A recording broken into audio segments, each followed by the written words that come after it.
Hey everyone, welcome back to the channel. Today, we're diving deep into a massive story unfolding in the Philippines. The flood control scandal that is shaking the very foundations of the government. Billions of pesos meant to protect communities from disasters have allegedly vanished into thin air, and the list of implicated officials is growing. Let's start with the latest development. Last Friday, November 14th, the Senate Blue Ribbon Committee was set to grill several high-profile congressmen linked to the controversy. Key figures like House Speaker Martin Romualdez and Representative Zaldico were invited to shed light on their alleged involvement. But what happened? They were a no-show before the hearing even began. Senate President pro tempore Ping Lacson read the official response from the House of Representatives.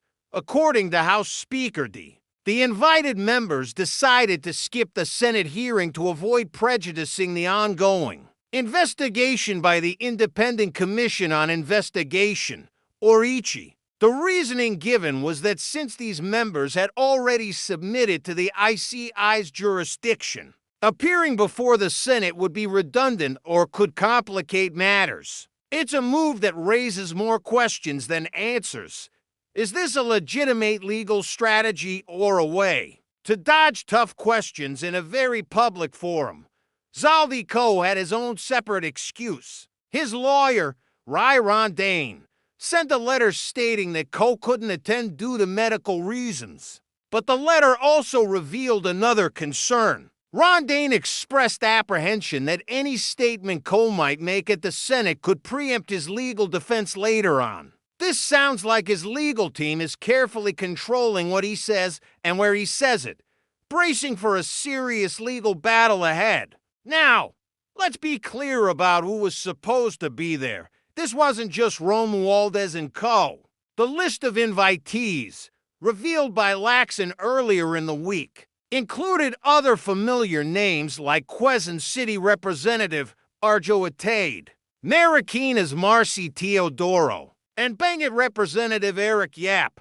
All of them were named by the whistleblowers. The Diskaya couple, who first exposed this widespread corruption. The Diskayas alleged a sophisticated for-pork scheme where lawmakers received massive kickbacks from these flood control projects. The fact that none of them showed up at the Senate is a significant and, frankly, disappointing turn of events for those seeking transparency. This scandal isn't just about one or two anomalous projects. The ongoing hearings in the House, the Senate, and the ICI have painted a grim picture.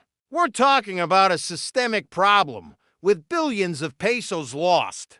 This is money that should have gone into building resilient infrastructure to save lives and property, but instead, it allegedly lined the pockets of corrupt individuals.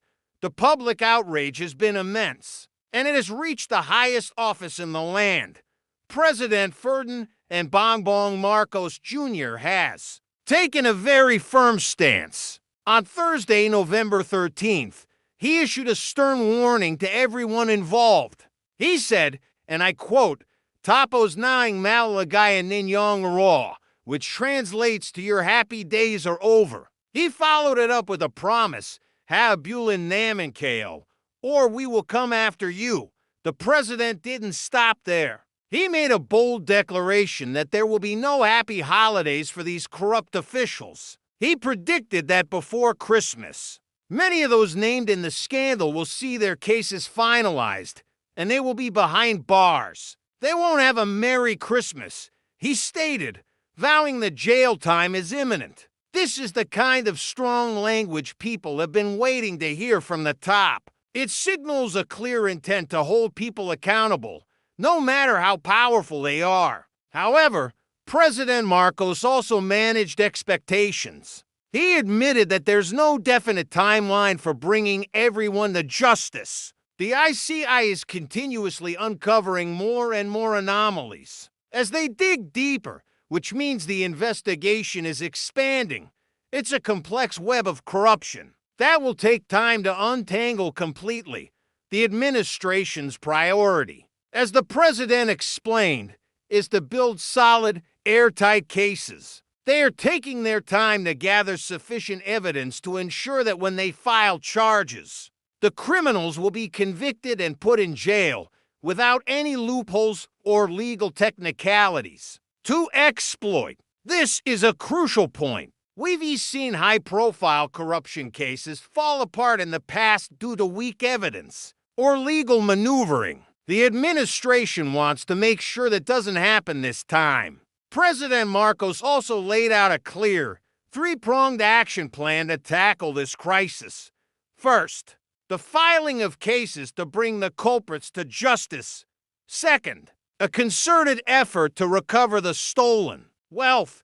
This is about getting the people's money back. And third, implementing systemic reforms to prevent this kind of corruption from ever happening again. This long-term vision is just as important as the immediate prosecutions. It's about fixing the broken system that allowed this to happen in the first place. And in a move toward greater transparency, the ICI has announced that it will soon start live streaming its hearings. This is a game changer. It will allow the public to watch the proceedings in real time, to see the evidence presented, and to hear the testimonies for themselves. It removes the veil of secrecy that often surrounds these kinds of investigations. While no specific start date has been announced yet, the promise of live-streamed hearings is a massive step in the right direction for public accountability. So, where do we stand now? We have a group of powerful lawmakers avoiding a public grilling in the Senate.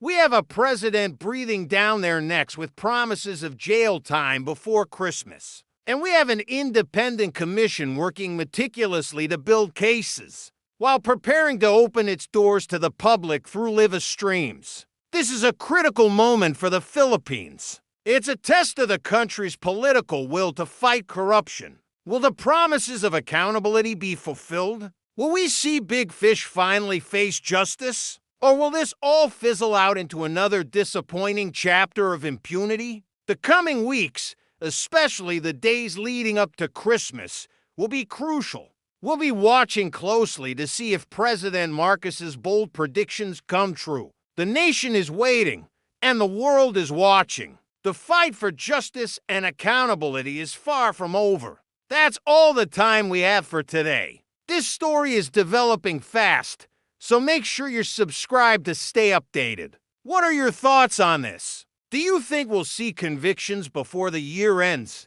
Let me know in the comments below. Thanks for watching, and I'll see you in the next video.